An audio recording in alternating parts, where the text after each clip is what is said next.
Olá, integrantes do mundo jurídico. Hoje falaremos sobre leis complementares. O que são leis complementares?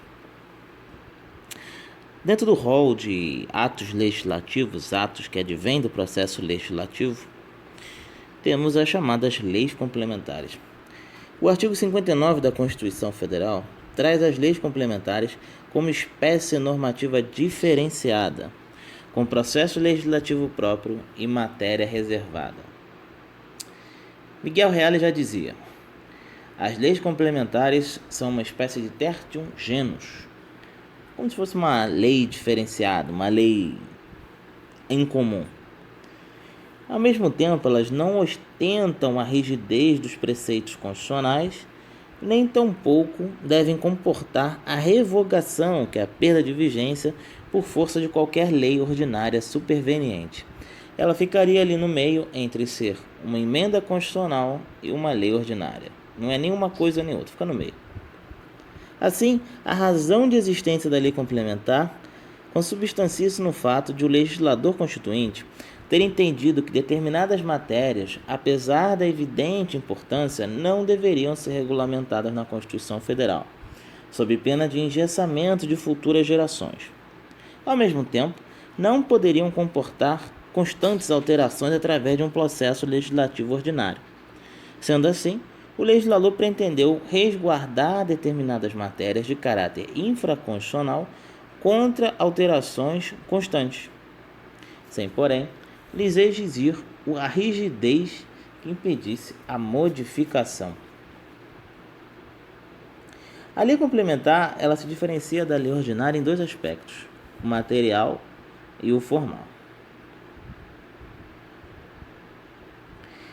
Sendo assim, são duas as diferenças entre lei complementar e lei ordinária. Lei ordinária é essa que é outra espécie de legislativo, de ato legislativo. A lei complementar, primeira diferenciação é material. A lei complementar, ela tem um rol exaustivo de matérias que podem ser tratadas através dela, enquanto que as outras matérias todas podem ser tratadas por lei ordinária. Então, é como se a lei complementar tivesse um rol específico de matérias que podem ser tratadas por lei complementar.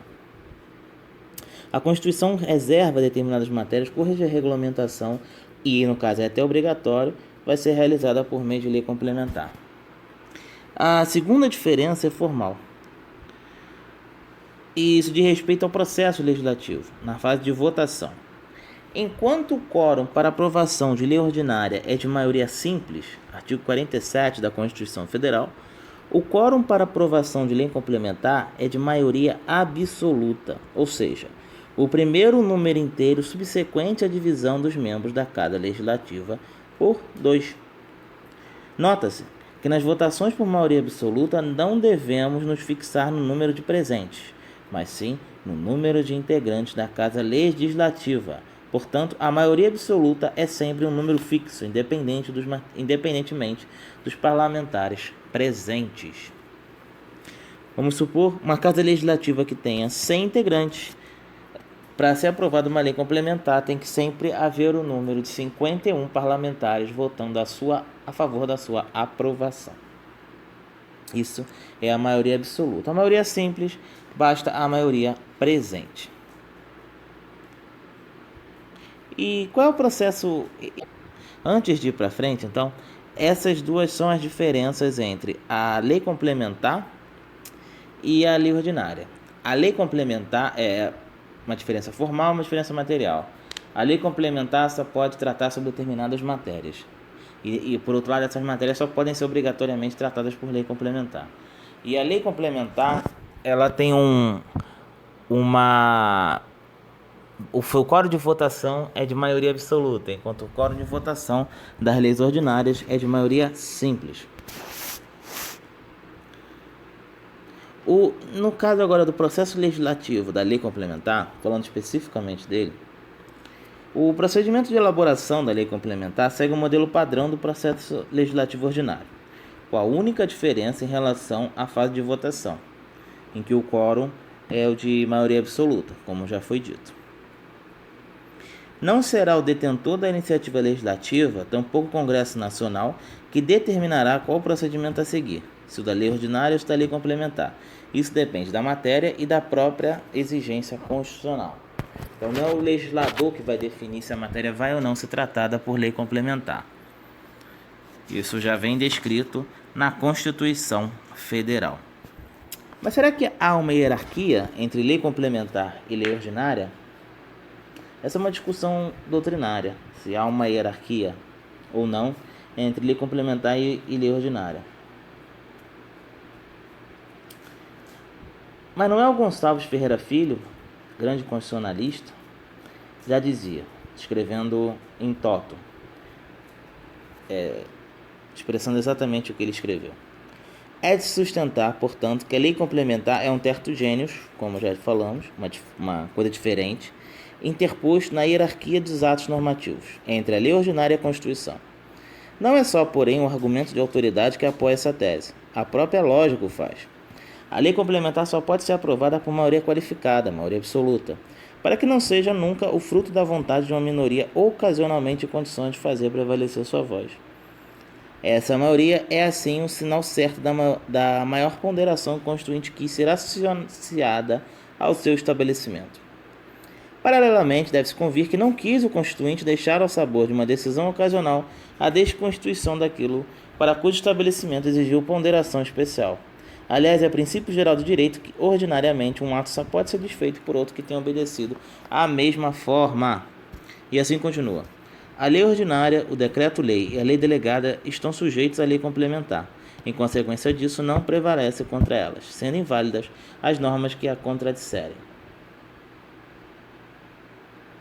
A tese pela hierarquia da lei complementar, isso já não é mais as palavras de Manuel Gonçalves Ferreira Filho, a tese pela hierarquia da lei complementar sobre a lei ordinária é fortemente criticada, alegando-se que ambos retiram seu fundamento de validade da própria Constituição, bem como possuem diferentes campos materiais de competência, tanto da lei ordinária como da lei complementar.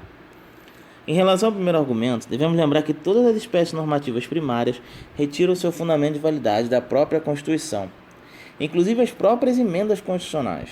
Nem por isso se diga que estariam no mesmo patamar hierárquico que as demais.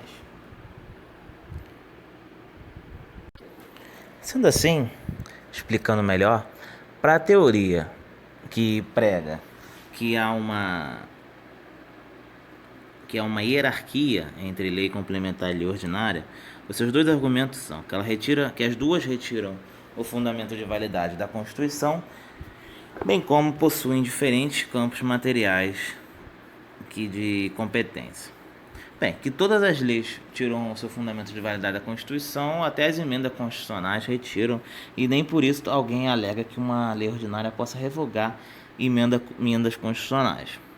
Além disso, ela diz também que elas possuem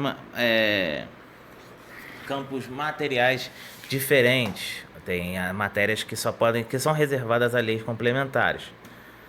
Agora, esses dois argumentos, eles não servem para dizer que há uma hierarquia entre lei complementar e lei ordinária. Na verdade, o que acaba sendo majoritário, o que acaba sendo aceito, é de que não há uma hierarquia, simplesmente há uma divisão de matérias. Então, quando a lei ordinária vai lidar com matérias que são de lei ordinária, de lei complementar, ele simplesmente está violando uma norma constitucional que diz que aquela matéria tem que ser reservada à lei complementar. Não é que a lei complementar é hierarquicamente superior, é que simplesmente aquela matéria não poderia ser tratada por lei ordinária. E isso pode acontecer. Você pega uma matéria específica e uma matéria que é dita por lei complementar, e esmiuçando essa matéria, pode ser que ela seja tratada por lei ordinária. Agora, ela não pode contradizer, ou não pode violar o que está descrito na norma mais genérica, que é a lei complementar, porque ela tem uma matéria reservada. E essa é a posição majoritária da doutrina. Isso é o que poderia ser tratado sobre leis complementares. Se você gostou desse vídeo, comente, curte, compartilhe, deixe seu like. E nos próximos vídeos falaremos sobre outras espécies legislativas e até sobre o próprio processo legislativo. Se você gostou desse vídeo, compartilhe, comente, curte. E tenha uma boa noite, uma boa tarde, uma boa manhã. E até o próximo vídeo.